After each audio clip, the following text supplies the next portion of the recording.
What the hell is this, Jessica? Are you spying on me now? Richard slammed his phone down on our kitchen counter so hard I thought the screen might crack.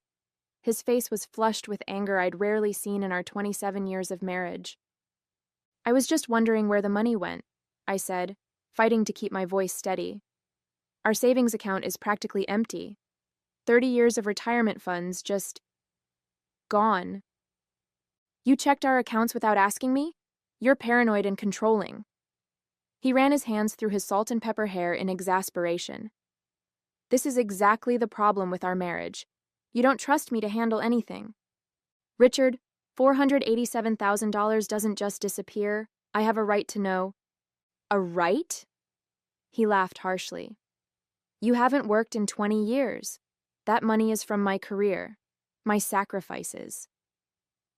The words stung like a physical slap. I had given up my career as a paralegal to raise our 3 children while he climbed the corporate ladder at Midwest Financial. We had agreed together that one of us would be home for the kids. It had been our decision, our shared sacrifice for our family. If you can't trust me, maybe we shouldn't be married anymore, he continued, his voice suddenly cold and deliberate. Maybe a divorce is what we need. I felt the blood drain from my face. Are you serious? After 27 years, you'd throw everything away rather than just tell me where our retirement savings went? Instead of answering, Richard stormed upstairs. I heard drawers opening and closing, closet doors slamming. When he returned, he had a suitcase in hand. I need some time away from your accusations. I'll be back when you've calmed down and are ready to apologize. Apologize? For asking about our financial future? He was already heading for the door. I'll call you when I'm ready to talk. Don't try to contact me. I need space. The door slammed behind him, leaving me standing in our suddenly too quiet house in suburban Chicago. My hands were shaking as I sank into a kitchen chair. My name is Jessica Weber, 52 years old, and the life I thought I had, stable, secure, predictable, had just imploded in the span of 20 minutes. 3 kids, all now in college or beyond, Olivia in medical school, Thomas finishing his master's degree, and Zoe in her 2nd year of undergraduate studies. A husband of nearly 3 decades who had just threatened divorce rather than explain a vanished bank account. With trembling fingers, I unlocked my laptop and logged into our online banking again, hoping I'd somehow misread the numbers. But the balance remained the same. $3,218.74 in our retirement account that should have held over $490,000. As I scrolled through recent transactions, I noticed something I'd missed before. A wire transfer from 2 weeks ago when I'd been visiting Olivia at medical school, and it had been sent to an account I didn't recognize, under a name that made my stomach twist. Diana Blackwell. Richard and I met in college. He was the ambitious business major. I was studying criminal justice with plans for law school. We married young, just after graduation, both of us eager to build a life together. When Olivia came along 3 years later, we made the decision that I would put my career on hold temporarily. Temporary became permanent as Thomas and Zoe followed, each 2 years apart. I never resented the choice. I loved being present for my children, watching them grow, helping shape who they would become. Richard thrived at work, moving up steadily from analyst to senior management. We were a team. He provided financially, I managed our home and family. At least that's what I'd always believed. Our marriage wasn't perfect, but whose is? We weathered the normal storms, financial pressures when the kids needed braces all at once, Richard's stress during company restructuring, my mother's long illness before she passed. Through it all, we'd stood together. Or so I thought. Things began to change about a year ago. Richard started working later, traveling more frequently. He became protective of his phone, angling the screen away when I entered the room. When I mentioned these changes, he dismissed my concerns as paranoia, blamed work pressure, accused me of not understanding the demands of his position. I wanted to believe him. After all, what did I know about corporate finance? My world had been schedules and homework, doctor appointments and grocery shopping. So I pushed my doubts aside, telling myself that marriage required trust. Still, small inconsistencies accumulated. Dinner reservations appeared on our credit card statement on nights he claimed to be working late. Hotel charges in our hometown when he supposedly had overnight meetings in Minneapolis. A cologne I didn't recognize lingering on his shirts.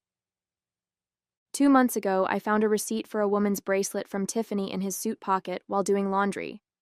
When confronted, Richard claimed it was a retirement gift for his assistant, Patricia.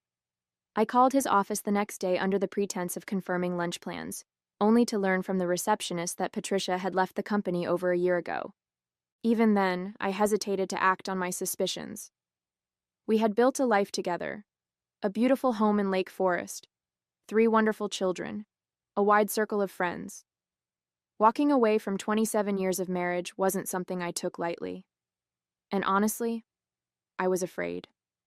Afraid of being alone, afraid of starting over in my 50s, afraid of what divorce would do to our children, even as adults. So I watched, and I waited, and I hoped I was wrong. I kept my concerns to myself, maintained appearances, smiled at dinner parties and family gatherings. And all the while, apparently, our retirement savings were silently disappearing, draining away like sand through an hourglass I didn't know had been turned over. The day after Richard left, I sat at our kitchen table surrounded by bank statements, credit card bills, and investment reports. The more I dug, the worse it looked. Small withdrawals had begun nearly 8 months ago, amounts that wouldn't immediately raise alarms, but which added up over time. Then larger transfers started 3 months ago, culminating in the massive wire transfer to Diana Blackwell. I Googled the name, but nothing significant appeared. I checked Richard's friends on social media, but found no connection. Who was this woman, and why had my husband given her our life savings? My phone chimed with a notification. It was from Instagram. Someone had tagged me in a post. Strange, since I rarely used social media. I opened the app and froze at what I saw. The photo showed Richard on a beach, his arm around a woman who couldn't be more than 35.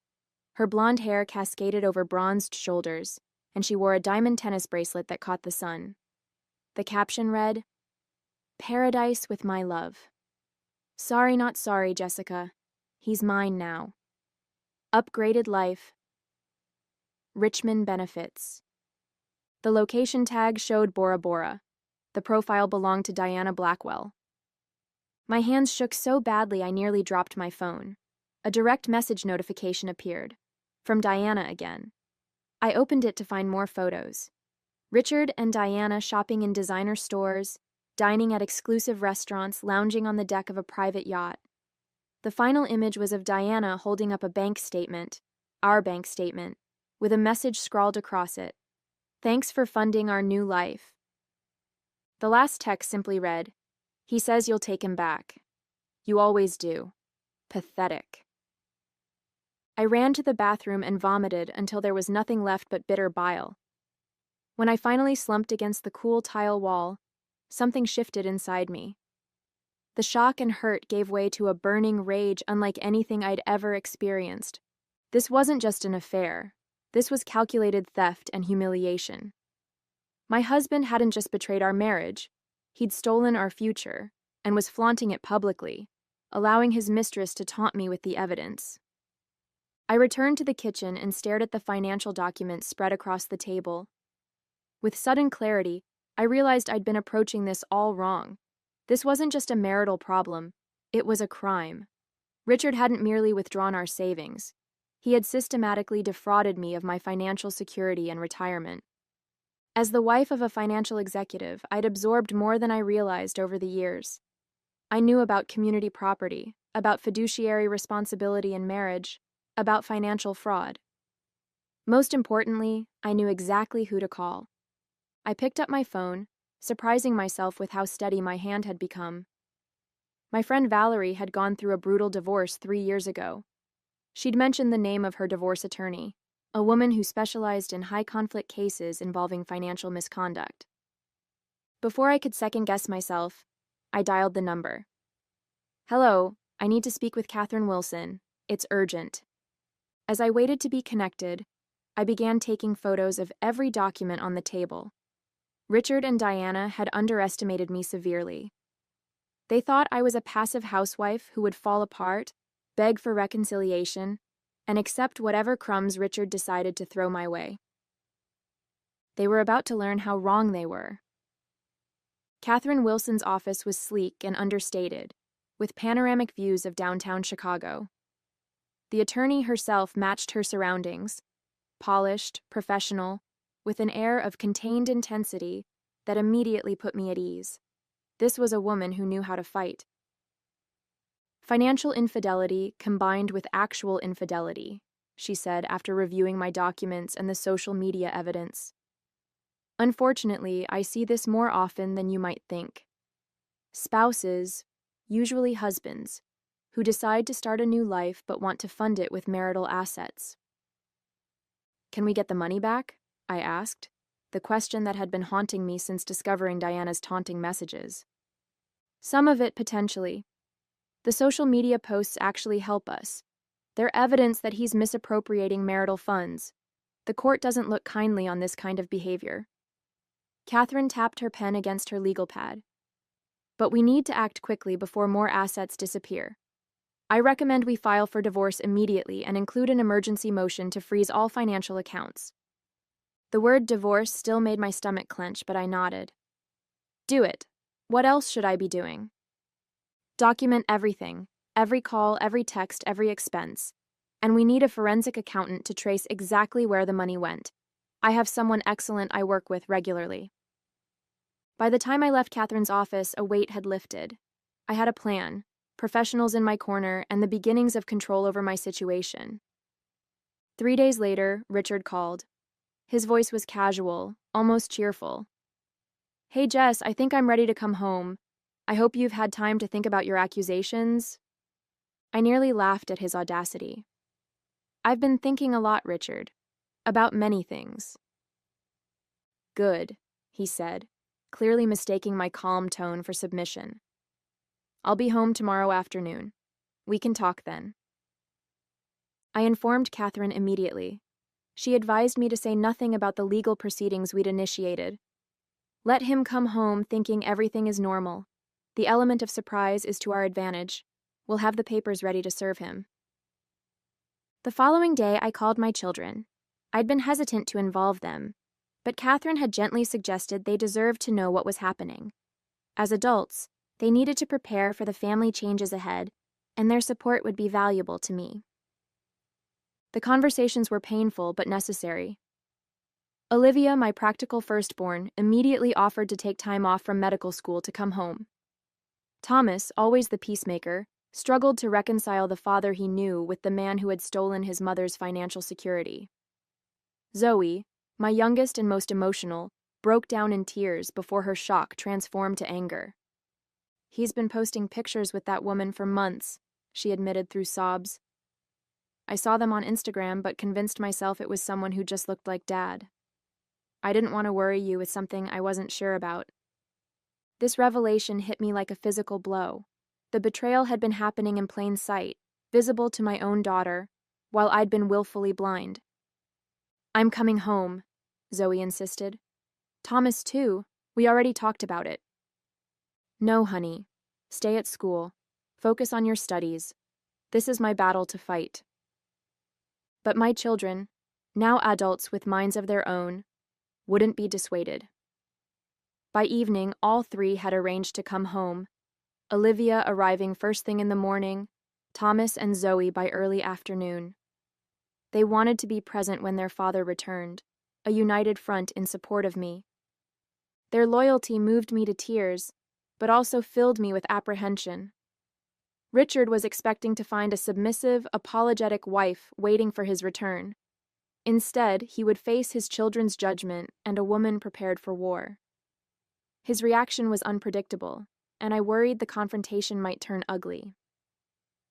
That night, alone in what had been our bedroom for nearly 3 decades, I barely slept.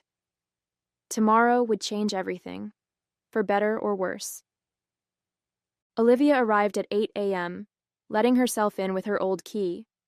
She took one look at me, still in my robe, dark circles under my eyes, and took charge in her efficient doctor-in-training way. "Mom, shower and dress. I'll make coffee and breakfast. Thomas and Zoe texted that their flights are on time. They'll be here by 1 o'clock." By the time I emerged, feeling marginally more human, Olivia had not only prepared breakfast, but had organized the financial documents I'd scattered across the dining room table. "I've been researching financial fraud and divorce cases," she explained, showing me her laptop. "Did you know Dad could face criminal charges for this? And the mistress, too, if she knew the money was fraudulently obtained." I hadn't considered criminal prosecution. The thought of Richard in legal trouble beyond our divorce gave me no pleasure, despite everything. He was still the father of my children, a man I had loved for most of my adult life. "Let's focus on getting through today," I said, sipping the coffee Olivia had made. Catherine called mid-morning to confirm our plan. Her associate would arrive with the divorce papers shortly before Richard was expected. The forensic accountant had already traced significant portions of the missing money to accounts in Diana's name and to a recently formed LLC registered in Wyoming, a state known for its corporate privacy laws. "The LLC is the smoking gun," Catherine explained. "It was created 3 months ago with Richard as the sole member. Nearly $200,000 has been transferred there. This wasn't a crime of passion, Jessica. He's been planning this for months." The revelation sent a chill through me. While I'd been planning our anniversary trip, scheduling dental appointments, and managing our household, my husband had been systematically preparing to abandon me and steal our retirement. Thomas and Zoe arrived together, having coordinated their flights to meet in Denver. Seeing my 3 children in our family home, united in their support, filled me with a complicated mix of emotions. Gratitude for their loyalty, but profound sadness that we were gathered for such a painful reason. "What's the plan, Mom?" Thomas asked, his expression serious. At 24, he looked so much like Richard at that age that it made my heart ache. Before I could answer, my phone buzzed with a text from Richard. "Flight landed. Be home in an hour. Looking forward to putting this behind us." I showed the message to my children and Catherine's associate, Elise, who had arrived with the divorce papers. We quickly formulated a strategy. The children would wait upstairs initially. I wanted to confront Richard myself first, without using the kids as a shield. Once the papers were served, they would join us. As the appointed hour approached, another text arrived, but not from Richard. It was Diana, sending more photos of their vacation and a message that made my blood boil. "He's stopping by to pick up more cash and his golf clubs. Don't embarrass yourself by begging." It's pathetic watching an old woman grovel. I handed my phone to Elise, who documented everything for our case file, but the message revealed something important. Richard wasn't coming home to reconcile. He was coming to collect valuables before disappearing again. Just as this realization hit me, the sound of a key in the front door announced Richard's arrival. I took a deep breath, straightened my shoulders, and prepared to face the man who had betrayed me in every possible way. He walked in with the confident swagger of a man who believed he held all the power, suitcase in hand from his trip. His smile faltered only slightly when he saw me sitting calmly at the dining room table, Elise beside me with a folder of documents. "Jessica, what's this? Who is this person?" The moment of truth had arrived, and I was finally ready. "This is Elise Rodriguez from Wilson Family Law," I said, my voice steadier than I expected. "She's here on my behalf." Richard's expression shifted from confusion to anger. "You called a lawyer? Jesus, Jessica, that's completely unnecessary. I told you we needed to talk." "Yes, we do," I agreed. "About the $487,000 you transferred out of our retirement accounts. About the LLC you created in Wyoming. About your girlfriend Diana, who's been kind enough to document your spending habits on social media." The color drained from Richard's face. "You've been spying on me? Going through my private financial matters?" "They're not your private financial matters, Richard. They're our marital assets. Assets you've been systematically stealing for the past 8 months. Elise slid the divorce petition across the table. "Mr. Weber, consider yourself served." These documents include an emergency motion to freeze all remaining marital assets, which has already been granted by the court.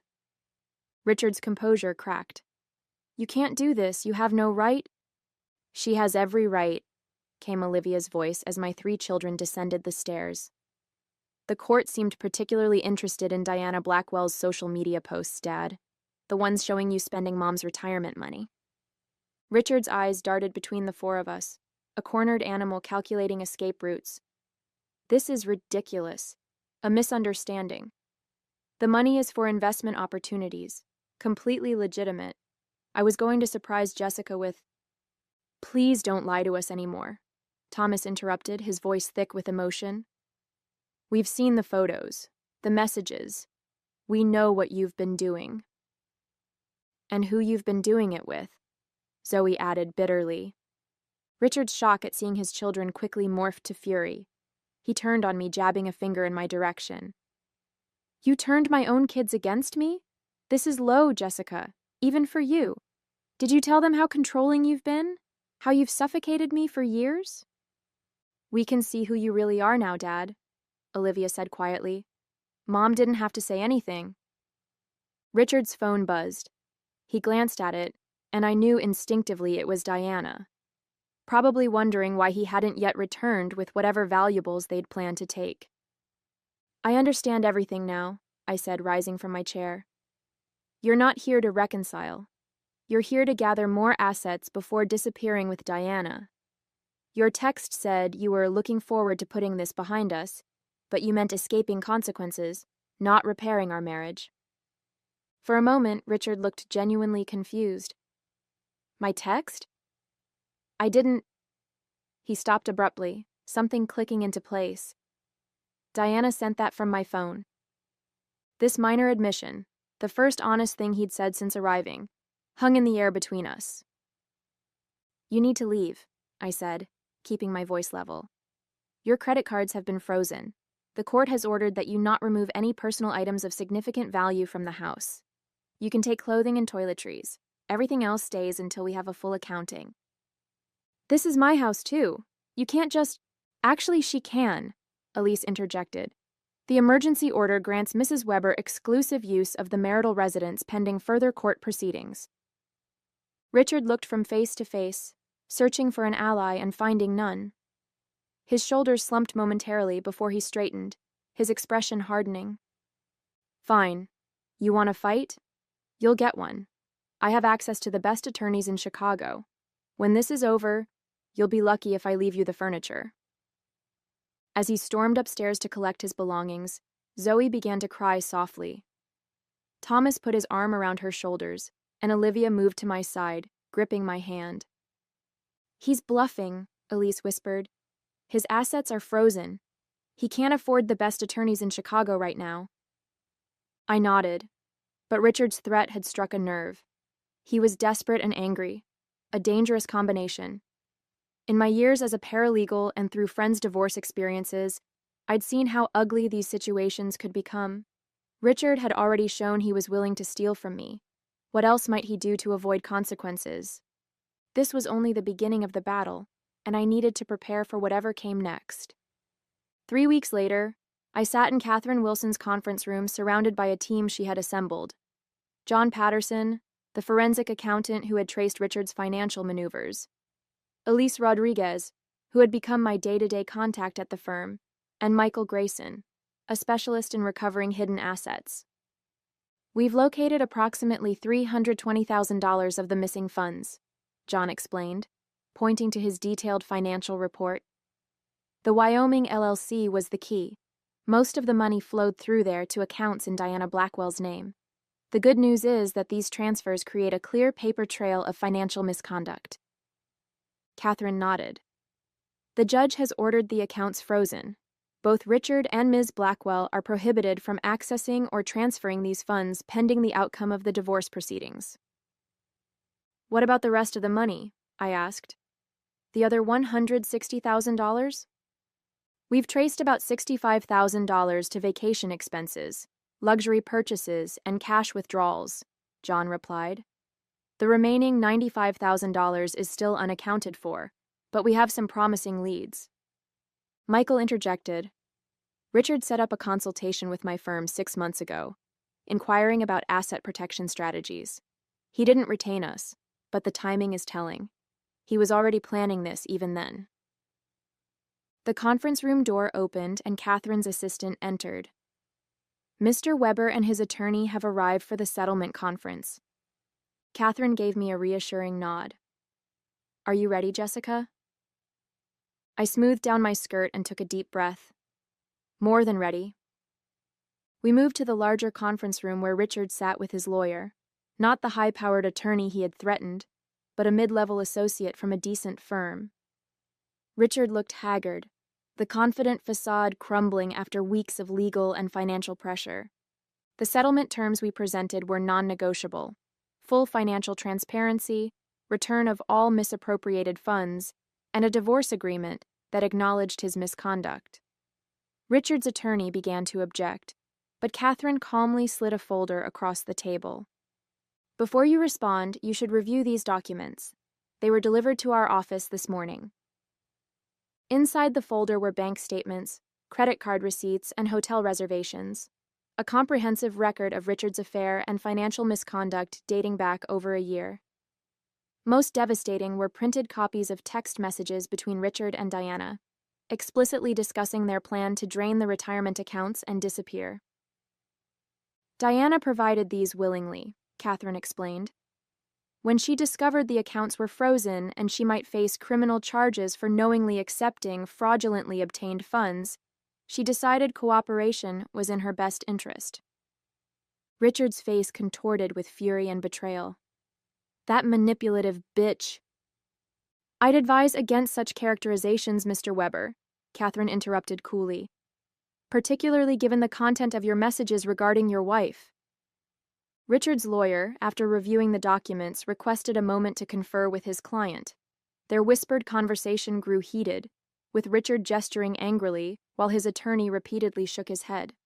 Finally, they turned back to us. We'll need time to review these materials thoroughly, the lawyer began.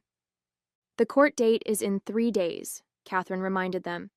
These terms represent your best option, Mr. Weber.